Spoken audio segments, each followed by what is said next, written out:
يا أيها الذين آمنوا اتقوا الله ولتنظر نفس ما قدمت لغد واتقوا الله إن الله خبير بما تعملون. ونعوذ بالله من شرور أنفسنا وسيئات أعمالنا، من يهده الله فلا مضل له ومن يضلل فلا هادي له، وأشهد أن لا إله إلا الله وحده لا شريك له، وأشهد أن محمدا عبده ورسوله صلى الله عليه وعلى آله وصحبه أجمعين وسلم تسليما كثيرا. أما بعد. Jemaah sekalian rahimani Allah wa iyyakum. Alhamdulillah, kita bersyukur kepada Allah Subhanahu wa taala dan senantiasa menyanjung dan memujinya atas banyaknya nikmat yang Dia berikan kepada kita dan juga atas kesempurnaan sifat yang dimilikinya yang tidak ada sedikit pun kekurangan dan cacat di dalamnya.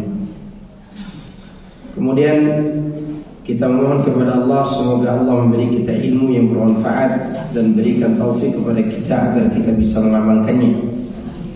Dan semoga Allah Subhanahu wa taala menjadikan pertemuan ini sebagai pertemuan yang diberkahi dan dirahmati olehnya. Semoga kita semua dijauhkan dari segala malapetaka, entah itu dalam agama maupun dalam urusan dunia kita. Tapi insyaallah kita akan mengkaji surat Al-Muzammil ayat terakhir. Surat Mudaththir ya. Awal surat Mudaththir. Mudaththir artinya apa? Orang yang berselimut. Surat ini Makkiyah apa Madaniyah? Kenapa Makkiyah? Tandanya apa Makkiyah?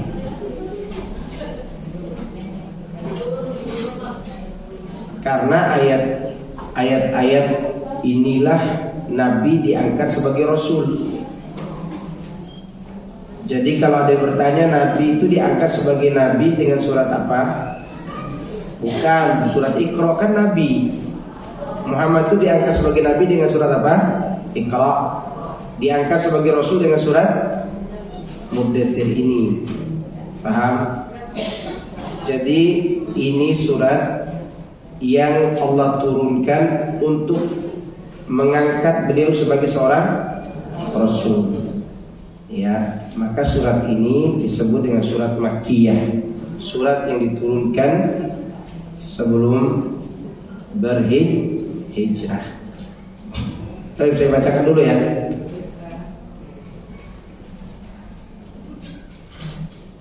A'udzu billahi minasy syaithanir rajim. Bismillahirrahmanirrahim. Ya ayyuhal muddaththir qum fa'anzir wa rabbuka fakabbir wa thiyabaka fatahhir warrujza fahjur wa la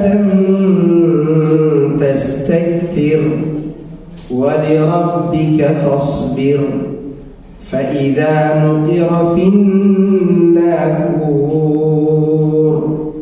fadzalika yawma idzin yawmun asir 'alal kafirina ghairu yasir. Tapi kita ambil dulu sampai ayat 10 ya. Baik. Arti daripada ayat-ayat tadi, Allah mengatakan, wahai orang yang berselimut, bangunlah, lalu berilah peringatan dan Rabbmu agungkanlah, dan pakaianmu bersihkanlah, dan perbuatan dosa yaitu menyembah berhala tinggalkanlah, dan janganlah engkau memberi dengan maksud memperoleh balasan yang lebih banyak,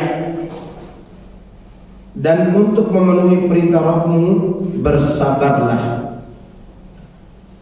Apabila ditiup sangkakala, maka waktu itu adalah waktu datangnya hari yang sulit, yaitu bagi orang-orang kafir tidaklah mudah.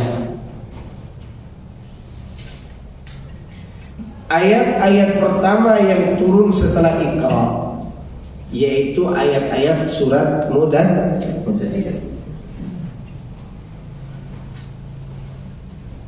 Diriwayatkan secara sahih dalam Sahihul Bukhari dan Muslim dari Abu Salamah, dia berkata, Jabir bin Abdullah mengabarkan kepadaku bahwa dirinya mendengar Rasulullah SAW mengisahkan tentang terputusnya wahyu.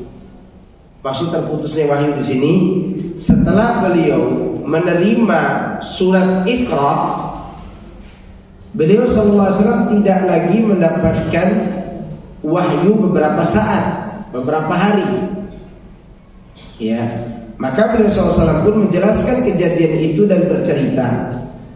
Beliau katakan, "Fabainama ana amshi sami'tu sautan minas sama'i farafa'tu basari qibala as-sama'i فإذا الملك الذي جاءني بحراء قاعد على كرسي بين السماء والأرض فجئت منه حتى هويت إلى الأرض فجئت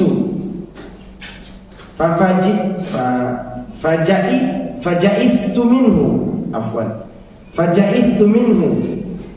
حتى هويت إلى الأرض فجئت إلى أهلي فقلت زملوني فزملوني فأنزل الله تعالى يا أيها المدثر قم فأنذر إلى قوله فاهجر قال أبو سلمة والرجز الأوثان ثم حمي الوحي وتتابع.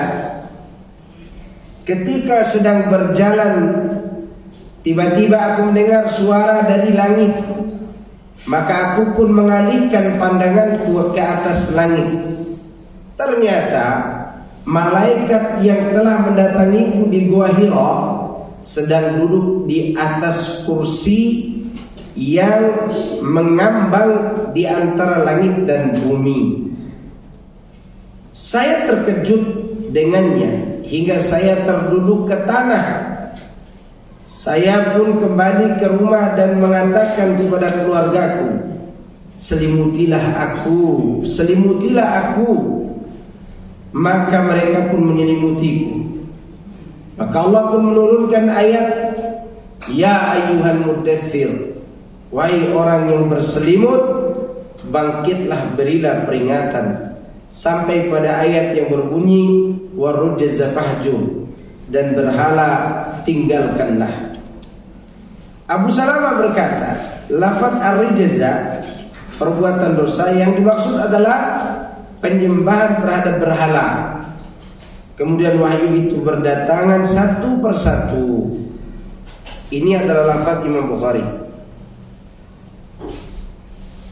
Nah, lafaz Bukhari ini menandakan bahwa sebelumnya telah turun wahyu. Itu terlihat pada sabda beliau, ternyata saya melihat malaikat yang telah datang kepadaku waktu di Gua Hira. Berarti ini yang keberapa kali Jibril datang nih? Kedua kali. Karena waktu Jibril datang pertama kali, Rasulullah SAW sedang berada di Gua Hira, ya kan?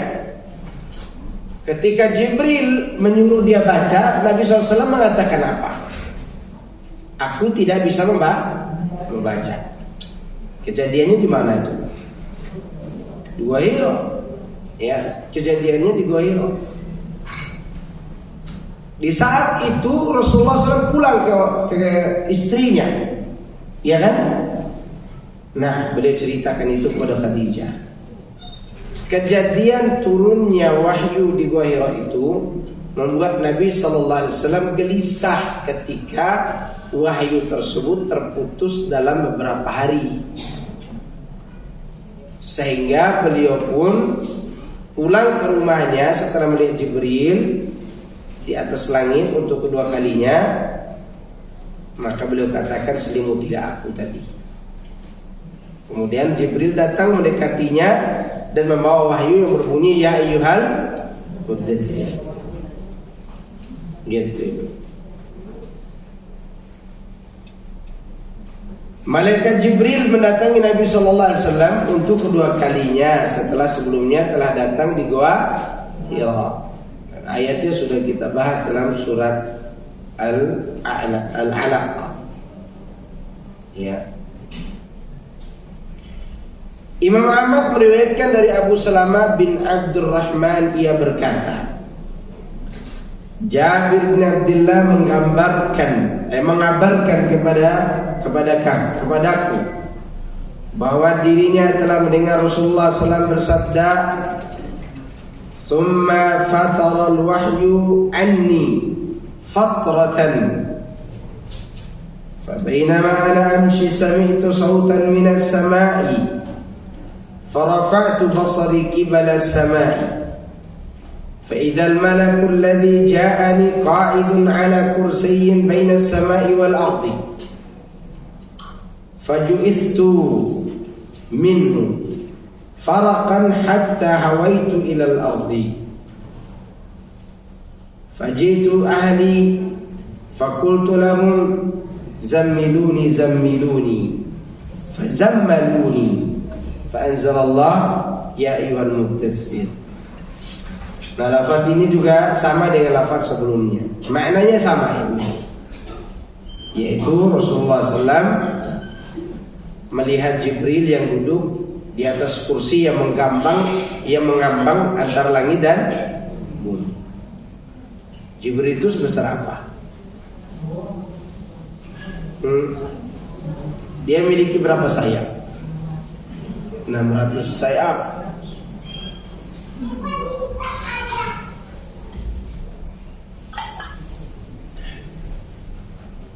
Dan Jibril termasuk malaikat yang dekat kepada Allah. Dia senantiasa menyampaikan kabar dari Allah kepada para nabi dan rasul. Disebutkan Al-Imam Tabrani, dia meriwayatkan dari Ibnu Abbas, dia berkata, Al-Walid bin Mughirah membuatkan makanan untuk orang-orang Quraisy. Ketika mereka memakannya, dia berkata, bagaimana pendapat kalian tentang laki-laki ini? Maksudnya Muhammad sallallahu alaihi wasallam. Salah seorang dari mereka berkata, ya, dia seorang penyihir. Yang lain menjawab, dia bukan penyihir. Seorang berkata lagi, dia seorang dukun. Yang lain menjawab, dia bukan dukun. Seorang berkata lagi, dia penyair. Yang lain menjawab, dia juga bukan penyair. Seorang berkata yang dikatakannya adalah sihir yang dipelajari. Akhirnya mereka sepakat bahwa yang dibawa beliau adalah sihir yang dipelajari dari nenek moyang. Jadi waktu itu ibu-ibu jemaah sekalian, azakumullah, orang kafir Quraisy ini bingung. Ini yang dibaca Muhammad itu apa sih sebenarnya? Kata-katanya indah, dikatakan syair juga bukan, dikatakan sebagai ramalan juga bukan, dikatakan sebagai sebuah sihir juga bukan. Akhirnya berdebatlah mereka dalam rapat itu. Sampai pada akhirnya yang disepakati sihir. Apa yang disepakati oleh mereka? Dengan alasan Muhammad ini memisahkan antara orang tua dengan anak, suami dengan istri. Kenapa demikian? Karena kalau sudah masuk Islam, tentunya mereka berpisah. Nah, ini pekerjaan tukang sihir, itu kata mereka. Ini kan pekerjaan siapa? Tukang sihir. Hal itu sampai kepada Rasulullah SAW atas apa yang mereka sampaikan tadi. Sampailah berita perkumpulan mereka itu kepada Rasulullah SAW. Maka beliau pun sedih dan menutup kepala dan berselimut. Allah pun menurunkan ayat Ya ayyuhal muddatsir.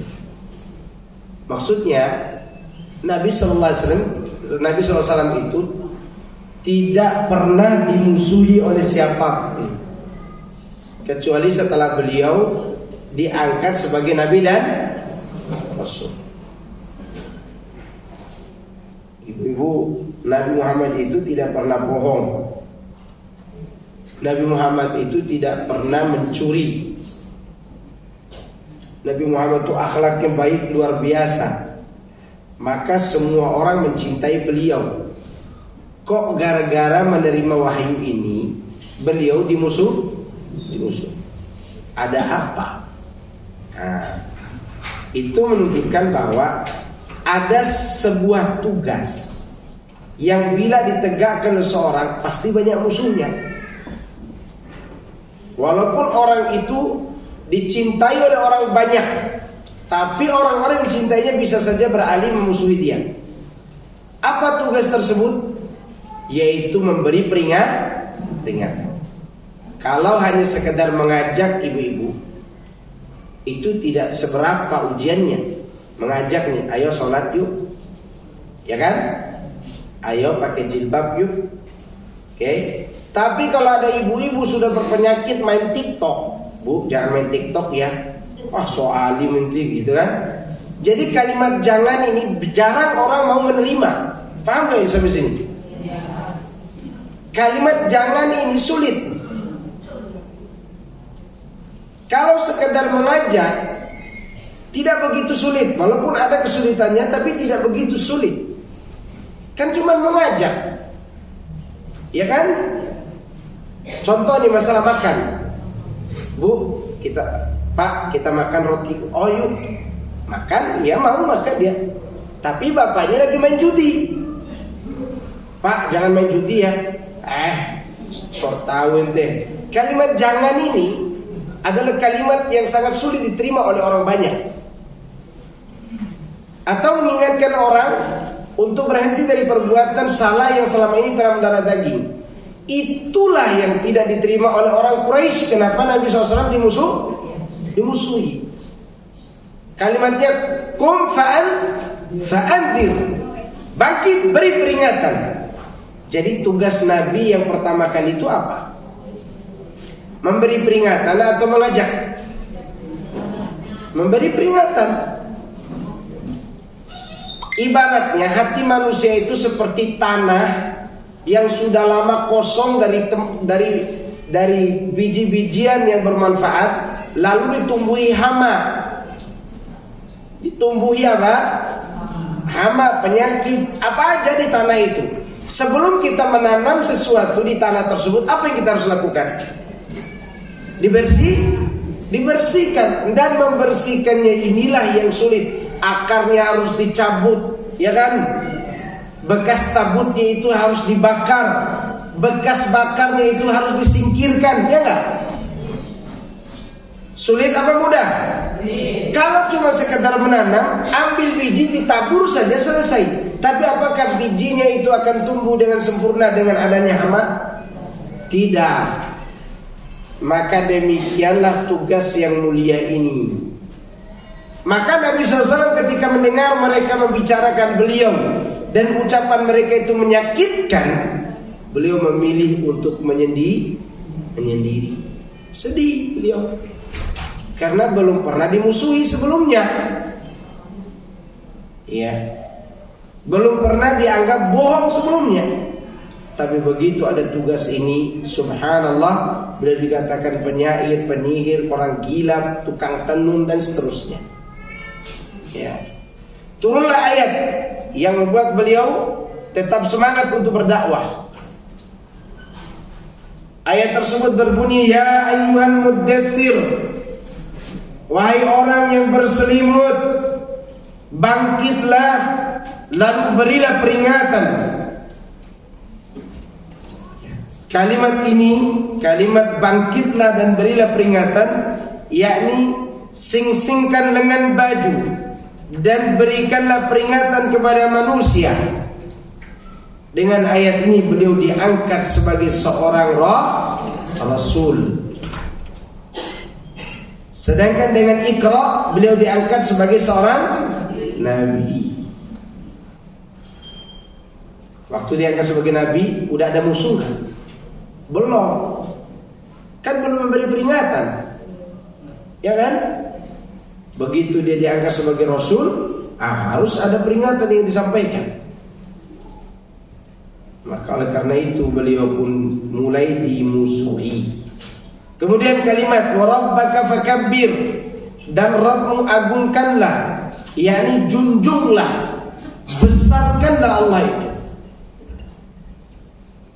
Al-Aufi berkata dari Ibnu Abbas mengenai firman Allah wa thiyabaka fatahhir, kata Ibnu Abbas radhiyallahu anhuma, yakni jangan mengenakan pakaian yang dibeli dengan uang haram. Ada yang berkata jangan mengenakan pakaian yang bermaksiat. Muhammad bin Sirin berpendapat bahwa artinya cucilah pakaianmu dengan air. Ibnu Zaid berkata dahulu orang-orang musyrik tidak bersuci, maka Allah memerintahkan mereka untuk bersuci dan membersihkan pakaian mereka. Inilah pendapat yang dipilih oleh Ibnu Jarir, pendapat yang terakhir. Namun semua pendapat ini benar. Wa thiyabaka fatahhir, Ibnu Abbas mengatakan pakaianmu jangan kau beli dengan menggunakan uang haram. Ya, hati-hati dengan uang haram. Dalam mazhab Hambali, kalau seorang itu sholat menggunakan pakaian yang dibeli dengan uang haram dan pakaian itu menjadi penutup auratnya dalam sholat, maka sholatnya batal. Menurut Imam Ahmad, karena uang haram kalau masuk dalam syarat atau rukun ibadah, maka ibadahnya tertolak, ibadahnya batal. Bukan hanya batal pahala, tapi ibadahnya batal. Contoh begini, contoh ini, bila ada seorang sholat menggunakan celana dan baju yang menutup auratnya dari hasil uang riba, maka sholatnya itu batal karena menutup aurat adalah syarat sholat. Oke? Karena celana tadi menjadi syarat ya? Syarat. Beda halnya kalau orang itu pakai celananya dari uang halal, hasil jualan tomat misalnya, dan baju dari uang yang halal, sedangkan peci dia curi peci tetangganya, misalnya begitu. Pakai peci syarat apa penyempurna saja? Berarti sholatnya sah atau tidak? Sah. Tapi mencuri peci dosa. Bisa dibedakan nggak? Contoh lagi, ibu-ibu, bukan ibu-ibu di sini ya. Jangan contohkan yang buru-buru. Ada orang pergi umroh, dia pakai koper yang dia curi di Tanah Abang. Kopernya itu dicuri di mana? Tanah Abang. Sedangkan kain ihramnya dia beli dengan uang halal. Kira-kira umrohnya sah apa tidak? Kenapa? Karena koper tidak masuk dalam syarat umroh, apalagi rukun. Ya, bisa aja orang pergi umroh pakai kresek merah itu kan.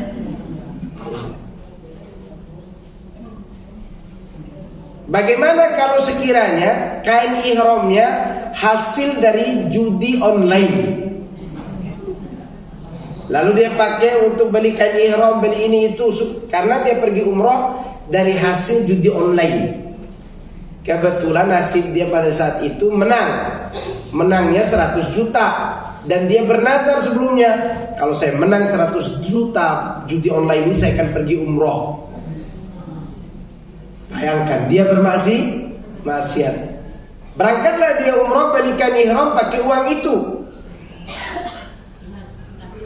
Sah nggak umrohnya? Menurut mazhab Hambali tidak. Kenapa? Karena pakai kain ihram menjadi rukun umroh. Nah, ini pentingnya pakaian itu dibeli dengan menggunakan uang yang halal. Ya, uang yang halal. Jangan sampai pakaian kita beli dengan uang yang haram. Namun mazhab lain mengatakan tetap sah ibadahnya, namun dia berdosa. Ini yang saya sampaikan tadi mazhab siapa? Mazhab Hambali, Imam Ahmad bin Hanbal.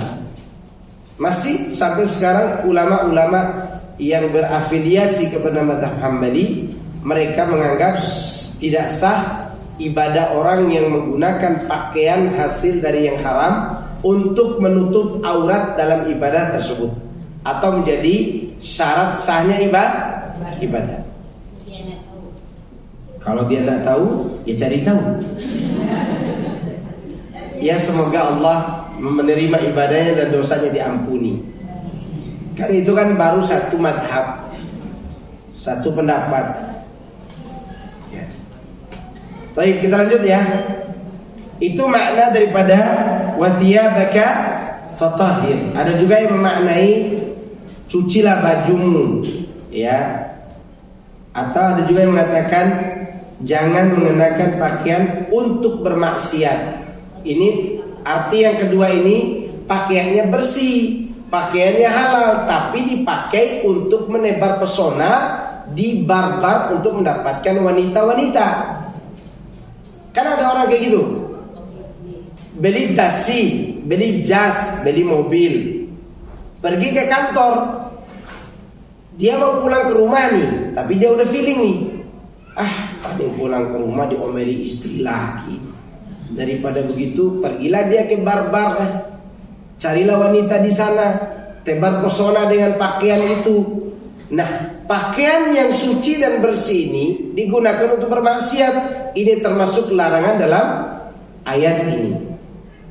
Misalnya begitu. Karena ada orang kayak gitu stres bukannya pergi ke masjid untuk sholat, malah dia pergi berbuat apa? Maksiat. Berangkatnya pakai parfum kasturi, pulangnya pakai parfum dari Perancis. Udah berbeda.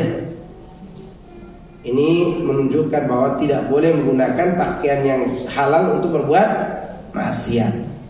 Termasuk dalam larangan dalam perintah Allah ini, wa thiyabaka fatahhir. Ada juga yang mengartikan bahwa orang-orang musyrik itu tidak biasa bersuci, maka Islam datang untuk mensucikan pakaian, tubuh dan tempat beribadah.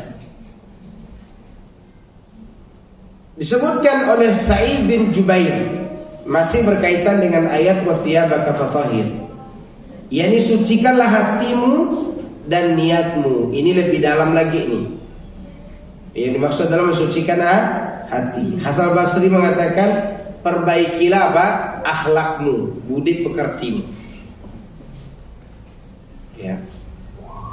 Jadi tentunya ini semua adalah penafsiran. Dan banyak versi yang disampaikan oleh para ulama dalam menafsirkan ayat ini.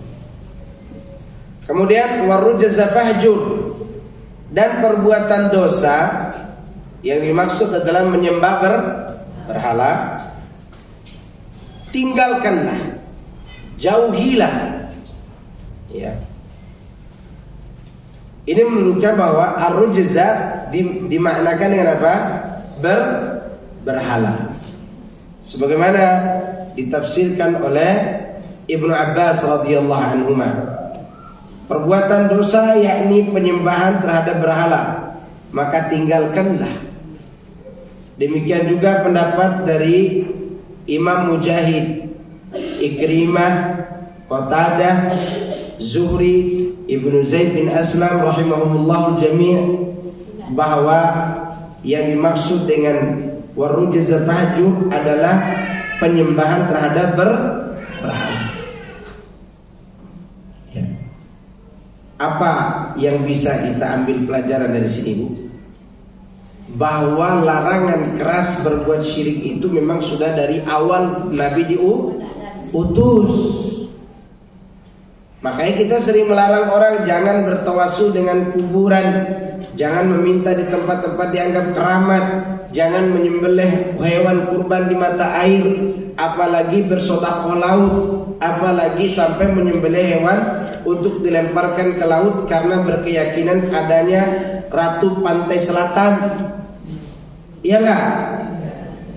Semua itu adalah penyembahan terhadap berhala. Apa orang Islam masih melakukan ini? Masih apa masih? Masih. Banyak apa buahnya? Ada tasdidnya itu. Ya. Banyak. Karena mereka banyak berbuat kesyirikan. Mau pejabat, mau rakyat jelata, mau orang kaya, mau orang miskin, dari berbagai kalangan masih berbuat kemusyrikan. Makanya Rasulullah SAW diutus di tengah-tengah orang-orang yang berbuat kemusyrikan. Rasulullah SAW memberi peringatan juga tentang syirik ini kepada orang-orang yang beriman. Bukan hanya kepada orang musyrik beliau memberikan peringatan ini, tapi juga kepada orang yang beriman. Ya. Kalimat ini sama dengan firman Allah Subhanahu wa taala dalam ayat yang lain, Suratul Ahzab ayat pertama. Ya ayyuhan nabi ittaqillah wa la tuti'il kafirin wal munafiqin. Wahai nabi, bertakwalah kepada Allah dan janganlah kamu menuruti keinginan orang-orang kafir dan orang-orang munafik. Dan firman Allah, wa qala Musa li akhihi Harun ukhlufni fi qaumi wa aslih wa la tattabi' sabilal mufsidin. Dan berkata Musa kepada saudaranya yaitu Harun, gantikanlah aku dalam memimpin kaumku wahai Harun, dan perbaikilah dan janganlah kamu mengikuti jalan orang-orang yang membuat kerusakan. Artinya ujian para nabi itu yang mereka hadapi adalah kaum yang sesat, kaum yang menyembah berhala. Maka ujian mereka itu sama, menghadapi orang-orang yang menyembah kepada selain Allah. Ya. Dan tidak boleh mengikuti keinginan mereka. Apa keinginan orang kafir, ibu-ibu? Apa keinginan mereka? Apakah kita berbondong-bondong masuk agama mereka? Iya. Tapi kalau tidak mampu, minimal mereka berkeinginan apa? Kalian orang Islam diam, jangan ngomongin Tuhan kami. Paham gak? Dan itu yang diinginkan orang kafir. Nabi SAW disuruh jangan ngomong kamu, jangan bicarakan tentang berhala-berhala itu. Namun Allah Subhanahu wa taala tetap menyuruh beliau untuk apa? Memberi peringatan. Berarti gangguan kita dalam menyampaikan peringatan ini ada berapa? Ada dua. Pertama diajak, dibujuk-bujuk gitu. Kedua diejek, dihina. Kedua cara itu tujuannya agar kita berhenti menyampaikan tauhid, agar kita berhenti melarang syirik. Coba lihat sekarang ini, kita tidak dibujuk oleh manusia, tapi dibujuk oleh media sosial. Apa bujukannya? Kalau kau bicara tauhid dan syirik, nggak banyak penonton, kan gitu kan? Nggak banyak followers. Itu namanya apa? Bujukan. Padahal Yahudinya tidak membujuk langsung tuh. Sehingga apa yang terjadi? para da'inya berputar 360 derajat. Udah berhenti sudah penjelasan tauhid dan syirik. Ya enggak? Dan itu jenis mentaati keinginan musuh-musuh Islam. Ada lagi yang terus menjelaskan itu, tidak peduli bujukan mereka. Tapi apa yang didapatnya? Ejekan. Ya enggak? Wahabilah, Wahaboilah, ya kan? Salafi jadi salah pilih. Semua itu adalah ejekan. Tujuannya apa? Agar kita berkecil hati, supaya berhenti berdakwah. Nah, kalau dai-dainya sudah mulai mengikuti pola mereka, nah senanglah mereka itu. Makanya musuh-musuh sudah mulai berselfie dengan dai-dai yang dulunya mendakwakan tauhid. Kenapa? Karena mereka sudah melihat perkembangannya. Udah mereka tidak cerewet lagi masalah syirik dan bid'ah ini. Iya kan? Padahal harusnya tetap konsisten itu. Karena yang telah mengambil resiko ini adalah manusia terbaik. Siapa dia? Muhammad SAW. Manusia yang tidak cacat akhlaknya, tidak cacat fisiknya, tidak pernah berdusta. Begitu dia sampaikan peringatan, Muhammad disebut apa? Sihir. Apalagi syair. Apalagi dukun. Apalagi gila. Apalagi masih banyak yang disebutkan buat Nabi Sallallahu Alaihi Wasallam. Lah kita, kalau ada orang mengatakan jangan hadir kajian Ustaz Mashkur. Kenapa? Setengah matang. Wajar, memang wajah kita setengah matang. Ya kan? Kekurangan kita banyak. Kalau ada orang mengatakan tidak usah hadir kajian Ustaz itu. Kenapa? Kalimat disampaikan yang ngeri, tidak enak didengar. Wajar kita kasar. Kita punya kekurangan. Nabi nggak ada kekurangannya. Tapi dimusuhi nggak? Kalau menyampaikan peringatan ini tidak mendapatkan resiko dimusuhi orang, maka Nabi yang paling pantas untuk mendapatkan itu. Ya nggak? Maka tetap beri peringatan. Maka di sini Allah melarang nabinya, jangan kau ikuti keinginan orang kafir dan munafik. Karena orang kafir dan munafik itu inti daripada keinginan mereka, kau berhenti berdakwah, ya kan? Berhenti menjelaskan kekufuran, berhenti menjelaskan syirik.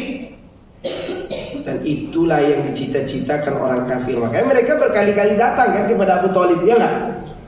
Abu Thalib itu keponakanmu, suruh diam. Ya. Dan Abu Thalib tidak bisa membuat Nabi SAW diam. Mereka datang kepada Nabi Muhammad. Kalau kau mau harta, asal kau berhenti berdakwah, kami akan mengumpulkan harta kami dan kami akan jadikan engkau orang paling kaya. Tapi berhenti berdakwah. Nabi tolak.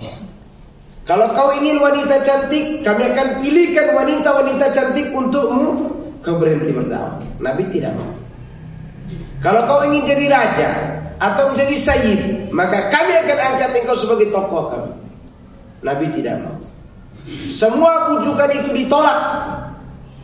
Sampai mereka menawarkan kepada Nabi, kalau begitu tahun ini kamu menyembah Tuhan kami, tahun depan kami akan menyembah Tuhanmu.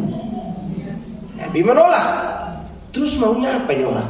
Kan gitu pertanyaan mereka. Udah datang lagi, tidak putus asa mereka. Datang sekali lagi, Muhammad kalau begitu enggak usah kau menyembah Tuhan kami. Kau elus-elus saja wajah berhala kami, sudah senang kami. Apa kata Allah? Ya qul ya ayyuhal kafirun. Sampai ayat lakum dinukum waliyadin. Begitu muslim. Jangan ikuti kata-kata orang.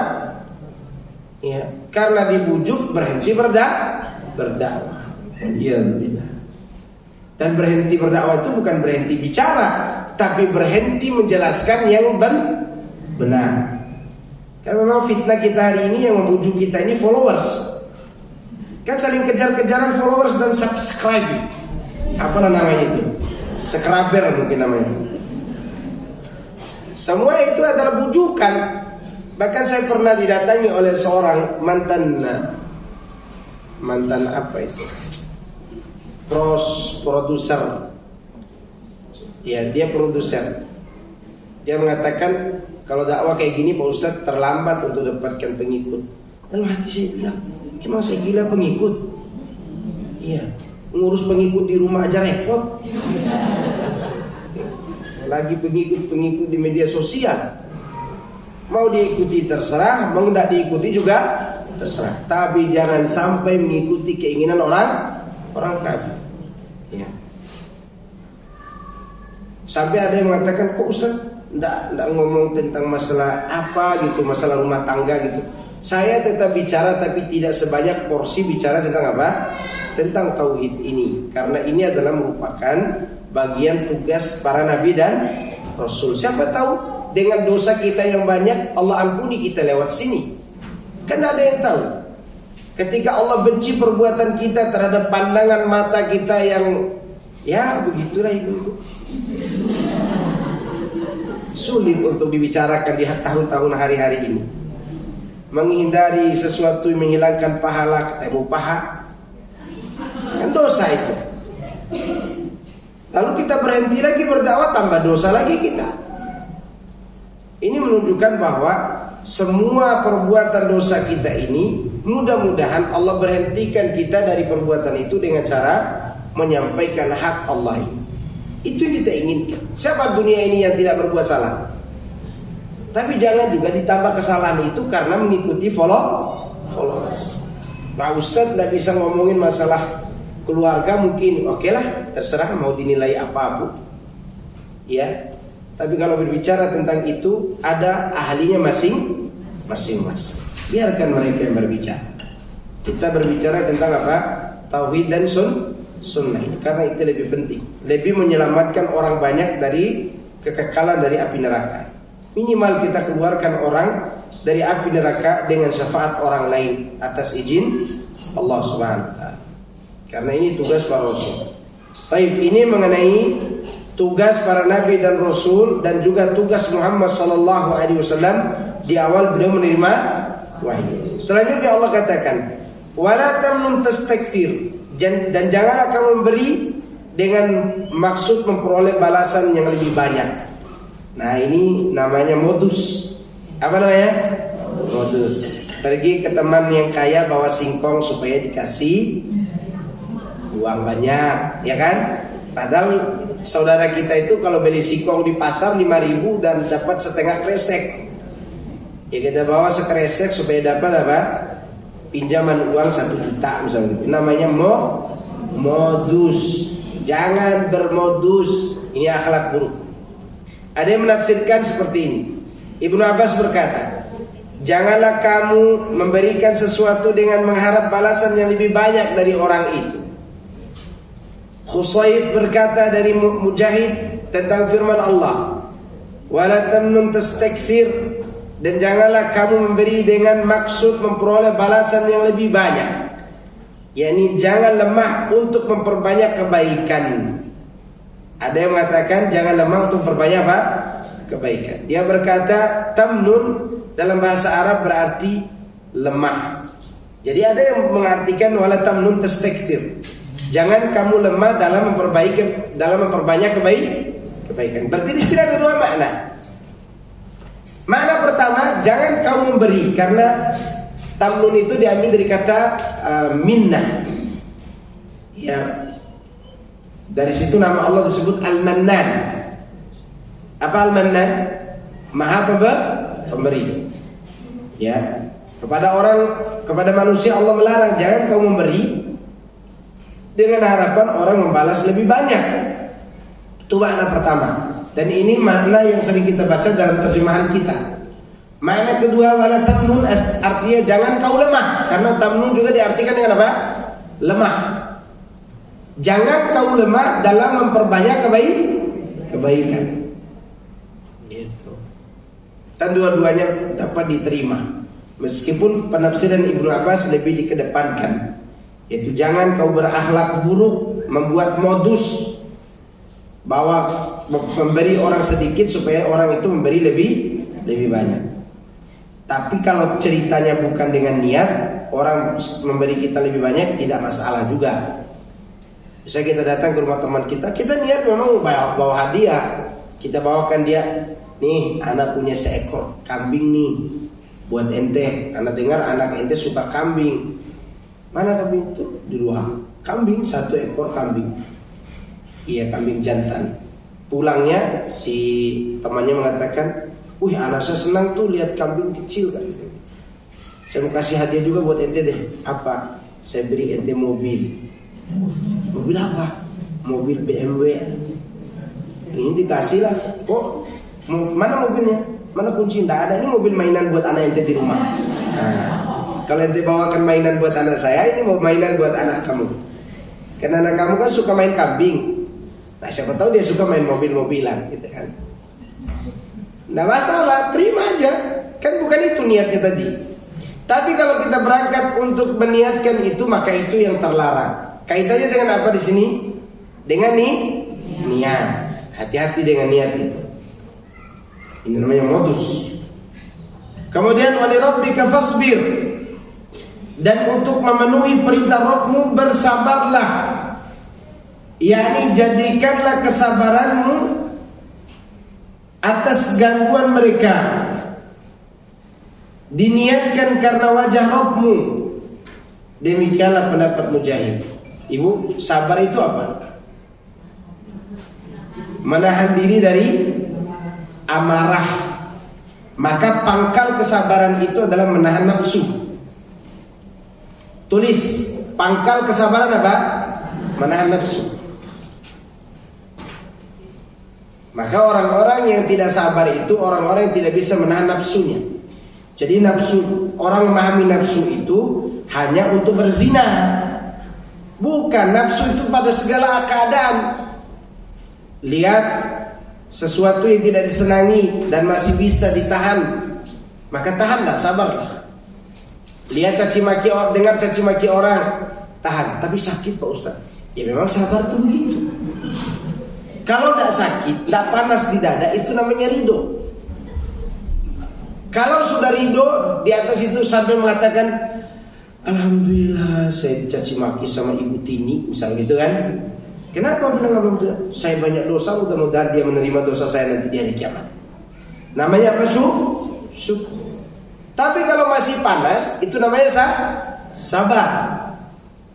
Maka Nabi mengatakan as-sabru dia'un. Sabar itu cahaya yang menyengat. Cahaya yang menyengat. Makanya di dalam dada itu panas. Itulah sabar. Ya. Ibu-ibu lihat suami touring melulu. Touring terus. Bukan hanya touring, ganti jaket setiap pekan. Jaketnya harga ada yang 3 juta, ada yang jaketnya 6 juta. Tapi begitu istrinya minta ke salon, nggak usah wajahmu tuh terlalu cantik ke salon, cukup bedak nomor 4, tambah hand body udah cukup. Ya kan? Ibu-ibu mau nahan diri nih, sabar. Sabar dia, sabar. Panas tidak ada, panas gak ibu-ibu? Nah, panas, itu jujur kan ibu-ibu tuh. Dan itulah sabar. Tapi ada kalanya sabar itu tidak diam, tapi sabar itu dengan bicara. Sebagaimana Nabi SAW sabar dengan cara menghunus pedang pada saat perang. Sabar itu tidak harus diam, tinggal di rumah, kemudian sampai sakit gula karena mikirin itu terus gitu. Tetap bicara, mas sampaikan ini salah mas, ini yang benar, ya kan?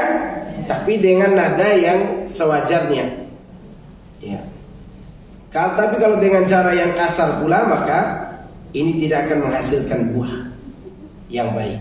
Sabar itu pahit menanamnya ibu, tapi begitu tumbuh besar, buahnya manis. Buahnya manis. Pahalanya tidak terhitung. Itulah sabar. Makanya nanti di hari kiamat ada bapak-bapak disuruh memilih, atau ada orang disuruh memilih bidadari cantik yang bernama Hurun Ain. Tahu Hurun Ain? Itu cantiknya secantik-cantik bidadari ciptaan Allah, bermata jeli. Allah menyuruh seseorang untuk memilih bidadari itu disebabkan Dia bisa saja marah di dunia ini, tapi dia tahan amarahnya. Maka dia dapat apa? Bidadari cantik. Terus ibu-ibunya dapat bidadara berarti Pak Ustaz. Saya tidak tahu dalilnya itu. Mungkin ibunya sendiri yang menjadi lebih cantik dari bidadari. Karena ibu-ibu ini lebih banyak kebutuhannya untuk berdandan. Ya. Kalau laki-laki, dia memilih istri yang berdandan tadi. Makanya di akhirat bidadari itu diberikan buat siapa? Laki-laki. Ya, sedangkan ibu-ibu dijadikan seperti bidadari. Tenang saja. Tenang. Ya, ini bukan tidak adil, memang begitu dalilnya. Ya, memang begitu dalilnya. Nah, ini menunjukkan sabar itu pahalanya tidak terhingga. Dan sabar itu ibu-ibu meliputi 3 perkara. Catat. Sambil saya minum air putih ini. Biasanya saya disediakan air yang ditaruh kopi.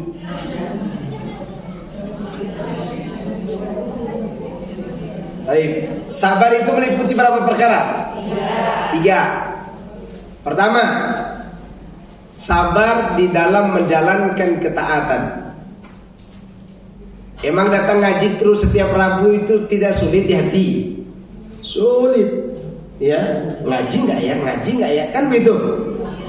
Begitu sampai di pengajian, ibu itu lagi yang kulihat. Ya kan? Apakah ada orang lain? Sabar. Ya, belum lagi ada yang qadarullah kalau datang ngaji ketemu madunya. Sama-sama ibu-ibunya. Madunya itu jadi panitia, dianya jadi apa?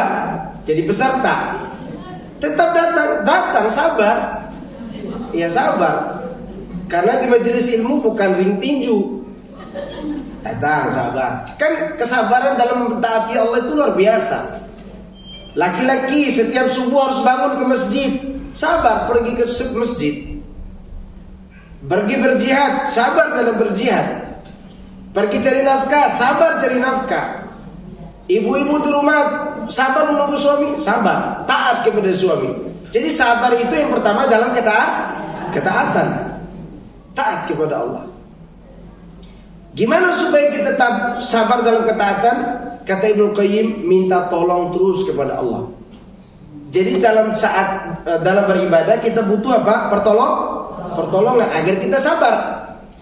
Dan sebaliknya juga minta tolong kepada Allah dengan cara bersabar. Itu saling berkaitan. Poin kedua, sabar di dalam menghadapi sesuatu yang tidak menyenangkan dari musibah. Atau sabar dalam menghadapi ujian. Ya, pandemi, kurang uang belanja, sabar. Ya kan? Suami pulang bawa uang tidak seperti biasanya, sabar. Karena kekurangan itu tetap akan hadir setiap saat. Ya.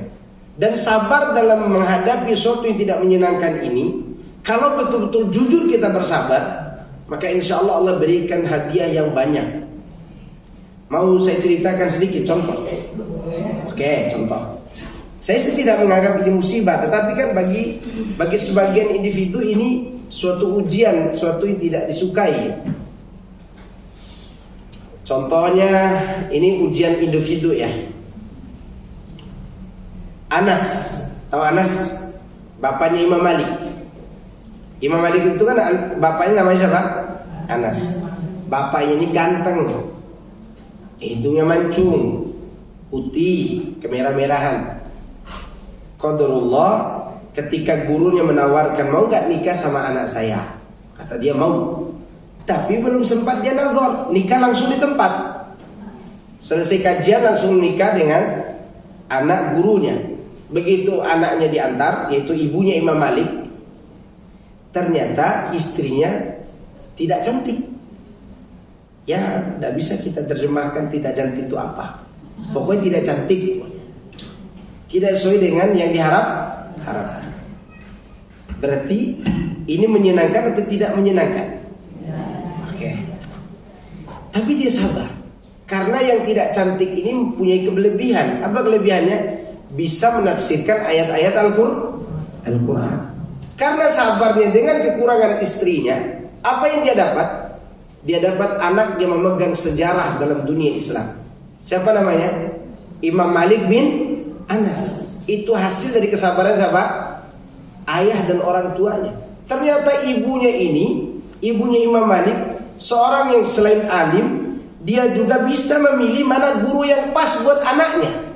Maka jadilah Imam Malik seperti kita kenal.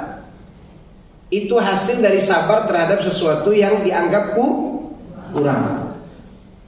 Maka dia pun mendapatkan istri yang seharusnya tidak seperti itu diinginkannya, tapi dia bersabar atas pemberian Allah itu.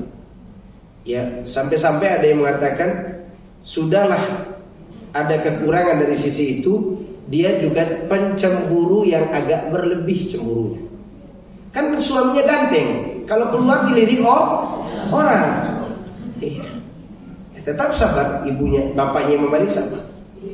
Ya, itulah hadiah di dunia, belum lagi nanti di akhirat. Kemudian sabar yang ketiga apa? Sabar dalam menahan diri dari berbuat maksiat. Biasanya yang kurang sabar dari maksiat itu adalah para pecinta zina, ya gak? Orang itu tidak sabar dari berzina. Sampai ada seorang yang berkata begini kepada saya. Dia ini dulunya suka berzina. Pak Ustadz, kalau wanita itu jauh haram, kata dia. Tapi kalau udah dekat harum. Tidak bisa sabar, kata dia. Maka sabar itu selain daripada bertaat kepada Allah, menghadapi musibah, sabar juga dari berbuat maksiat. Apa yang membuat Nabi Yusuf tidak berzina dengan wanita di rumah itu, di istana itu? Karena dia sabar. Coba Anda perhatikan tafsir Sa'di. Dibuka tafsir Sa'di itu, bahwa di antara yang menyebabkan beliau sabar, di antara yang menyebabkan beliau tidak berzina padahal dia menginginkan itu, karena dia memiliki kesabaran dari berbuat maksiat. Dan itu didukung oleh menahan nafsu karena takut kepada Allah. Nabi Yusuf bukan tidak punya hasrat.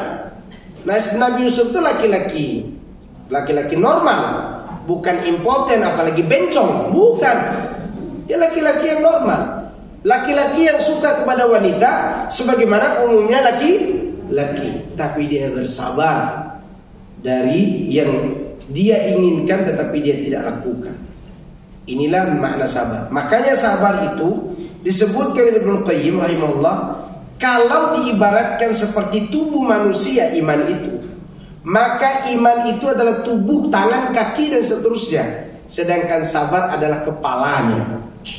Sabar itu sebagai apa? Kepala. Pernah lihat orang hidup tanpa kaki enggak? Sering. Orang hidup tanpa tangan? Sering. Tapi ada enggak orang bisa hidup tanpa leher? Tanpa kepala?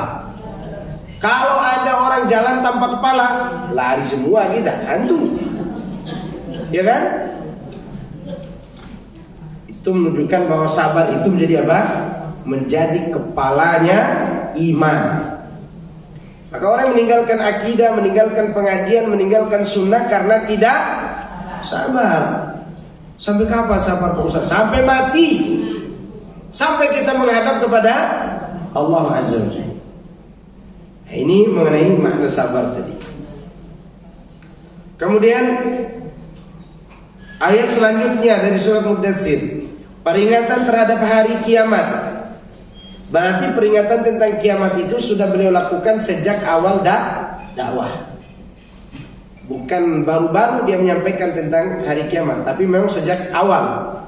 Sejak dari awal dakwah itu beliau sallallahu alaihi wasallam telah menyampaikan terjadinya hari kiamat. Allah mengatakan fa idza nufira fin naqur fadzalika yawma idzin yaumun asir 'alal kafirina ghairu yasir. Apabila ditiupkan sangkakala, maka waktu itu adalah waktu datangnya hari yang sulit bagi orang-orang kafir, lagi tidak mudah. Ibnu Abbas radhiyallahu anhuma, juga Mujahid dan Sya'bi serta Zaid bin Aslam dan Hasan al-Basri serta Qatadah dan Ad-Dhuha, Ar-Rabi' bin Anas, As-Suddi dan Ibnu Zaid berpendapat bahwa An-Nakur adalah sangkakala. Yaitu tiupan apa? Sangkakala. Untuk menandakan hancurnya alam semesta.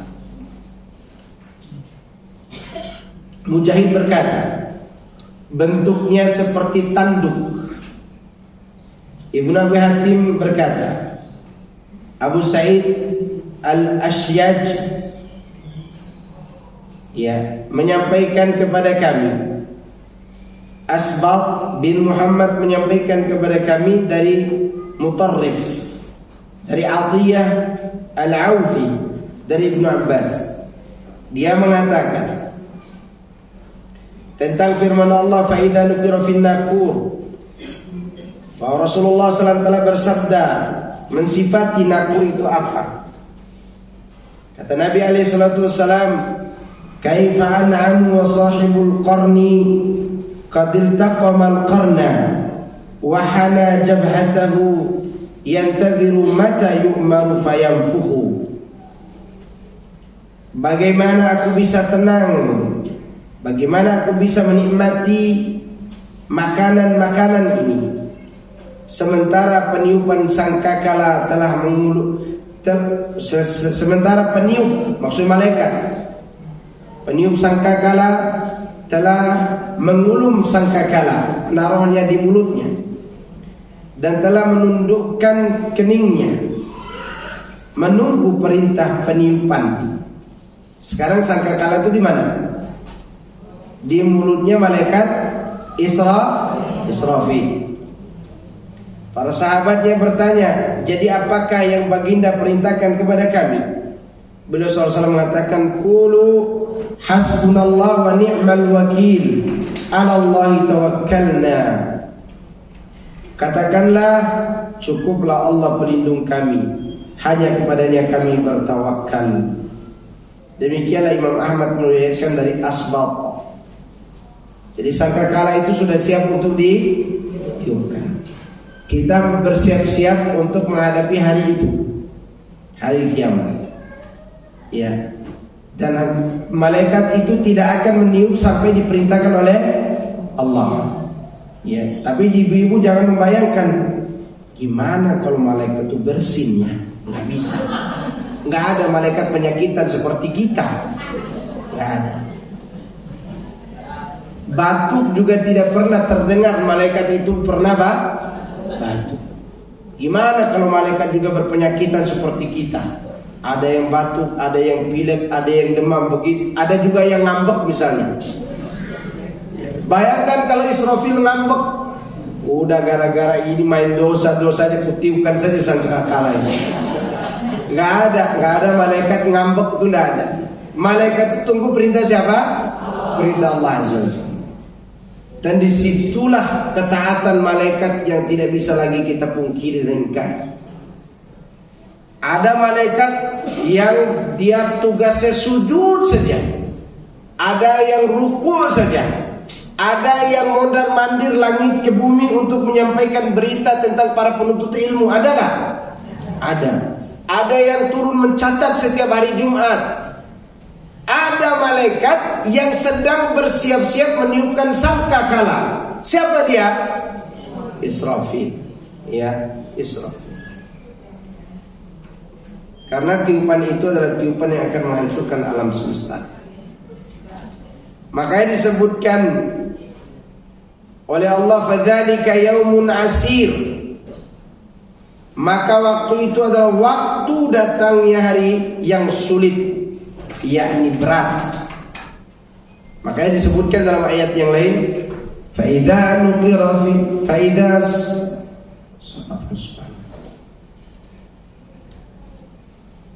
fa idza nufira fi sur fa sa'iqa man fi samawati wa man fil ardi illa man syaa Allah. Apabila telah ditiupkan sangkakala, maka matilah semua yang di langit dan di bumi, maksudnya makhluk. Semua makhluk itu mati, kecuali yang dikehendaki oleh Allah Subhanahu wa ta'ala. Yang tidak hancur itu apa nanti? Apa yang tidak hancur? Arsy. Siapa lagi yang tidak mati di awal peniupan sangkakala? Ada nggak malaikat yang tidak mati? Ada. Di tiupan pertama itu malaikat pemikul arsy berapa orang? 8. Termasuk Jibril dan juga malaikat maut. Tapi nanti sebelum tiupan kedua mereka semua juga akan mati. Dan yang terakhir kali mati siapa? Terakhir kali mati siapa? Malaikat maut. Karena malaikat maut itu tugasnya mencabut ruh. Ya. Dan dialah yang terakhir kali mati. Wallahu a'lam. Ya. Dan inilah kejadian tiupan sangkakala. Hari yang sangat sulit. Karena pada hari itu semua terjadi gempa. Gunung diangkat dengan pangkal-pangkalnya yang di bumi, lalu dihancurkan menjadi fata morgana. Bukan hancur lebur menjadi debu, tapi menjadi apa? Fata morgana. Hilang begitu saja tanpa jejak. Bahkan bumi yang kita tempati ini pun hilang, fana. Namanya fana itu hancur tak berbekas. Ya nanti diganti dengan bumi yang lain. Itulah kejadian hari kiamat. Alal kafirina ghairu yasir. Bagi orang kafir lagi tidak mudah, yakni tidak gampang bagi mereka. Karena nanti yang melihat hari kiamat itu siapa? Orang kafir. Jadi orang Islam tidak ada yang mendengar suara tiupan itu. Tidak ada yang menyaksikan dari tiupan itu kecuali orang kafir. Karena orang Islam mati bersama Nabi Isa alaihissalam. Dengan didatangkan udara yang memasuki ruangan hidung mereka, sehingga mereka semua mati dengan kondisi mereka sebagai muslim, walaupun mereka memiliki iman yang beda tingkatannya. Yang tersisa adalah manusia yang kafir dan paling rusak. Saking rusaknya sebelum terjadinya kiamat itu, seorang laki-laki memiliki 50 wanita dan berzinanya di jalan-jalan raya. Ya, nanti orang kafir memiliki berapa wanita? 50 wanita, bukan istrinya itu, tapi teman zinanya. Ya. Dan itu zinanya di mana? Di jalan-jalan raya. Itu menunjukkan populasi wanita semakin hari semakin banyak atau sedikit? Semakin banyak. Sudah semakin banyak, laki-lakinya jadi bencong. Berkurang lagi gak laki-lakinya? Berkurang. Selain mati karena berperang, juga mati hatinya dari sifat kelaki-lakian. Maka wanita semakin hari semakin banyak. Dan ini bertanda hari kiamat sudah dekat apa jauh? Sangat-sangat dekat sekali. Cuman kita tidak tahu dekatnya Jumat yang mana. Iya. Taib ini menunjukkan hari kiamat itu berat bagi orang-orang kafir yang menyaksikannya. Kemudian disebutkan di sini, kami telah meriwayatkan dari Az-Zurarah, dari Zurarah bin Auf, Hakim bin Basrah, ya, bahwa dia menjadi imam sholat subuh. Maka dia membaca ayat ini, membaca surat ini. Ketika bacaannya sampai kepada ayat Fa'idha nuqira fin nakur fadzalika yaumun asir 'alal kafirin ghairu yasir. Dia menarik nafas sesunggakan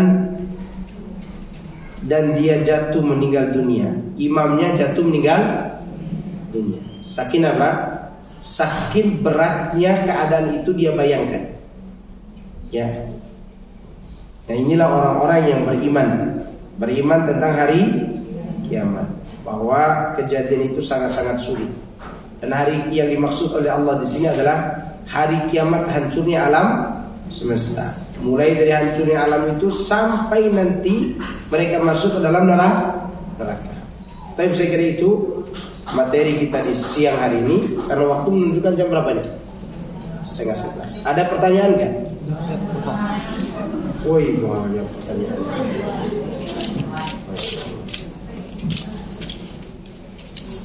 Baik, ini ada yang bertanya.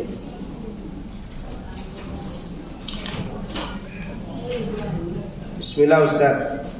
Terkait tafsir ayat ke-6, berharaplah karena ridho Tuhan, bersabarlah. Bentuk memenuhi perintah Allah seperti ini bagaimana melakukannya ya Ustaz? Apakah cukup dengan meniatkan seluruh ibadah hanya untuk Allah atau ada hal-hal lain? Iya, selain berniat ibadah itu untuk Allah saja, ada hal-hal lain yang harus diikuti karena Allah, yaitu mengikuti sunnah Rasulullah SAW. Ya, wala tamnun tastakthir ini, ya, ayat ke-6 kan larangan, ya enggak? Ayat ke-6 itu kaitan dengan apa? Wala tamnun tastakthir wali rabbika fasbir. Mungkin ayat ke-7 ini maksudnya, bersabar karena Allah Azza wa Jalla. Iya, selain daripada melakukannya karena mengharap ridho Allah, maka usahakan juga untuk mencari tahu bagaimana Nabi menerapkannya agar amal kita diterima oleh Allah Subhanahu wa taala. Ingat ibu-ibu, orang yang berhak mendapat hidayah itu adalah orang yang selalu mencari ridho Allah. Ingat, niat kita yang ada di balik hati ini jangan dianggap remeh. Berapa banyak orang yang berbuat maksiat tapi hatinya selalu ingin berbuat baik. Allah pun mempertemukan dia dengan apa? Hidayah. Tapi berapa banyak orang yang kelihatan soleh dan soleha, sombong, angkuh dan ujub, kemudian dia mati dalam keadaan apa? Su'ul khatimah. Waliyadzubillah. Kemudian pertanyaan kedua, apakah perasaan tidak nyaman efek dari dosa? Saya jadi teringat dan memastikan kembali, apa dulu ada gamis saya yang saya beli dengan tidak halal, membeli dengan kredit, kad sekarang sudah ditutup.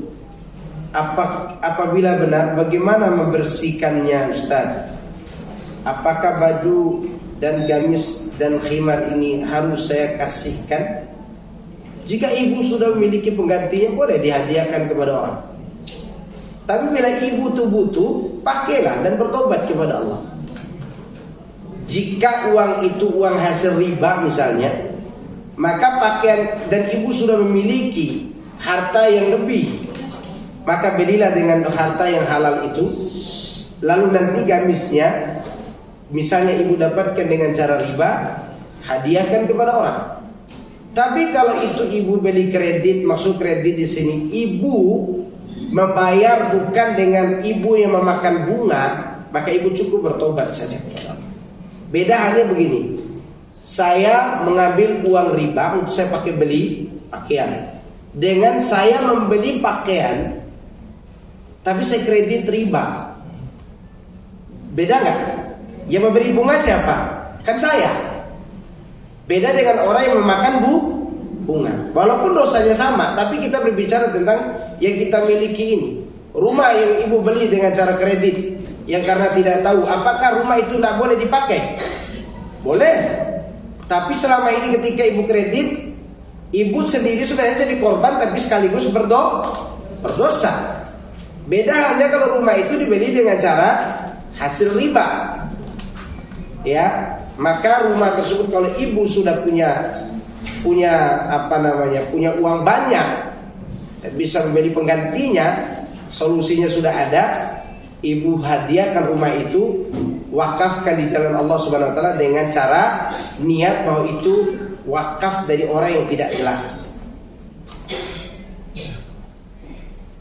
Kalau ibu memang tidak nyaman dengan keadaan seperti itu dan ibu punya uang, sebaiknya ibu hadiahkan ke orang dan ibu beli lagi yang bagus. Tapi kalau tidak, itu hanyalah was-was saja. Ibu misalnya sekarang ini takut dosa, jadi itu wajar, tapi jangan sampai terlalu banyak was-was. Pakaian itu tetap boleh dipakai. Kan ibu tidak beli dengan cara mengambil uang riba, tapi ibu melakukannya dengan cara kredit riba. Saya sedang tergopoh-gopoh dalam meninggalkan tiba dalam kehidupan saya, dalam meninggalkan riba dalam kehidupan saya. Mohon masukan dari Ustaz. Tinggalkan dengan cara minta pertolongan kepada Allah. Kalau sekarang ibu ingin meninggalkan sekaligus dan ibu mengerti tentang bagaimana hidup ke depan, maka tinggalkan. Tapi kalau sekarang ibu meninggalkannya pelan-pelan, mudah-mudahan Allah menolong ibu. Karena tidak ada solusi kecuali dengan cara meninggalkan. Semoga Allah menolong ibu dari perbuatan itu. Dan kita semua ya. Ustaz, bagaimana beribadah dari hasil pekerjaan uang gaji karyawan yang bekerja di pajak dan bank konvensional atau bank riba? Contoh, pergi umroh atau pergi haji, sedangkan perginya dari hasil pekerjaan di pajak atau bank riba konvensional. Barakallahu fikum. Ini permasalahan kalau berbicara umum, ya tentunya tidak boleh dengan uang riba itu. Kita pisahkan pajak dengan riba dulu, karena dua hal ini berbeda status dosanya. Ibnu Taimiyah ditanya tentang orang perpajakan yang menarik pajak gitu, Ibnu Taimiyah ya, dan dia dipajak itu kalau keluar, dan dia dipajak itu dia bisa mengatur sedikit dan banyaknya bayar pajak. Misalnya ini, Ibu A ini bekerja di pajak, dan dia bisa mengatur untuk mengurangi pajak masyarakat dari 11% jadi 5% misalnya. Oke? Dia bisa mengatur. Apakah dia harus keluar dari pajak itu atau tidak? Jawabannya tidak perlu, kata Ibnu Taimiyah. Tidak perlu keluar. Kenapa? Karena dia bisa meminimalisir kemudaratan. Berarti hasil dari itu boleh gak diterima? Boleh. Adapun pekerjaan riba, saya tidak pernah mendapatkan jawaban seperinci itu, selain daripada tinggalkan riba. Itu perbedaannya. Kalau ibu posisinya seperti dikatakan Ibnu Taimiyah tadi, maka tidak masalah untuk tetap berada di situ demi meminimalisir kemudaratan. Tapi kalau tidak bisa berbuat apa-apa, maka berusahalah untuk berlepas diri dari. Adapun uang gajinya dan ibu pergi haji dan umroh menggunakan itu, insya Allah menurut pendapat jumhur selain Imam Ahmad tadi, umrohnya sah. Umrohnya sah. Tapi hanya saja tetap dianggap berdosa karena masih menggunakan uang yang tidak datang dari cara yang halal. Ustaz, bagaimana menghadapi tetangga yang lama-kelamaan meluncak? Ya, saya sering menolong tapi dia minta lebih. Contoh, beliau suka minta tolong pinjam motor hampir setiap hari untuk jemput anak sekolah karena suami kerja di Jakarta. Beliau anak 2 dan masih kecil-kecil. Dan tidak hanya itu, sering mau pinjam mobil disuruh suaminya, tapi saya belum bisa meminjamkan sampai sekarang. Mohon solusi Ustaz untuk menghadapi tetangga seperti ini. Sedangkan tadi Ustaz membahas perbanyaklah berbuat kebaikan. Oke.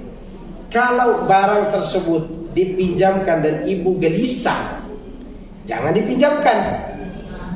Yang dipinjamkan itu yang sewajarnya. Masa ada orang datang ke rumah ibu, Bu, boleh pinjam suaminya duduk sama-sama di luar? Sewajarnya, yang mampu kita bantu, yang bisa dibatasi.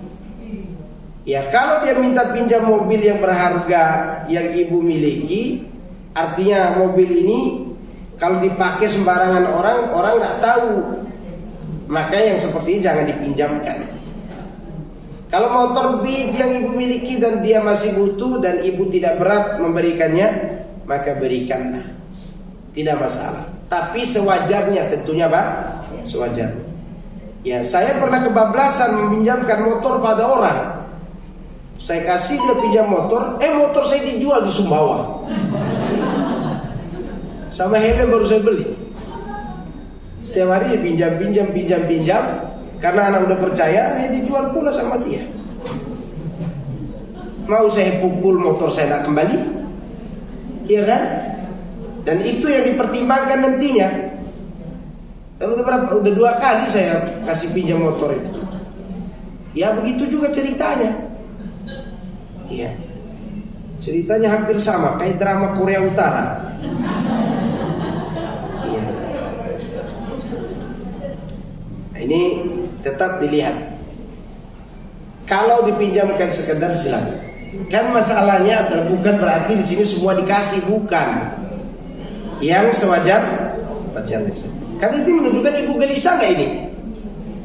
Iya, karena barang ibu itu bukan barang-barang yang mungkin bagi orang tidak seberapa, tapi bagi ibu itu barang-barang yang dipelihara.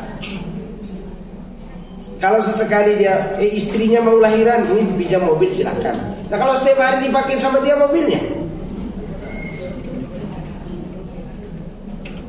Kemudian assalamualaikum Ustaz, saya mau bertanya.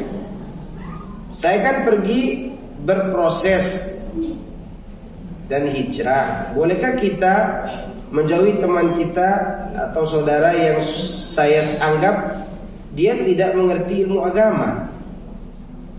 Dikhawatirkan bisa membuat hijrah saya gagal. Ya, hijrah itu ada 3 ibu. Hijrah amal, meninggalkan keburukan pada kebaikan. Hijrah tempat, meninggalkan tempat kafir kepada tempat Islam. Dan ini ibu di dalam tempat Islam tidak perlu pindah tempat. Ketiga, pindah teman. Dari teman yang buruk menjadi teman yang baik. Ustaz, ini ada jawab pertanyaan berikutnya. Bagaimana jika hati membenci orang? Apakah merusak amalan? Benci karena orang itu tidak sholat dan pelaku maksiat, pacaran bebas, sudah dinasihati malah membenci, bahkan memfitnah. Membenci orang yang berbuat maksiat itu iman. Membenci orang berbuat maksiat apa? Iman. Itu bagian dari keimanan. Ya. Bahkan Rasulullah mengatakan itu selama-lama apa? Iman dalam beramal ma'ruf nahi munkar. Membenci. Dan harus dibenci. Orang yang meninggalkan sholat dibenci apa dicinta? Dibenci, karena dosa meninggalkan sholat lebih besar daripada berzina. Apalagi double, udah berzina dan sholat, ya dibenci.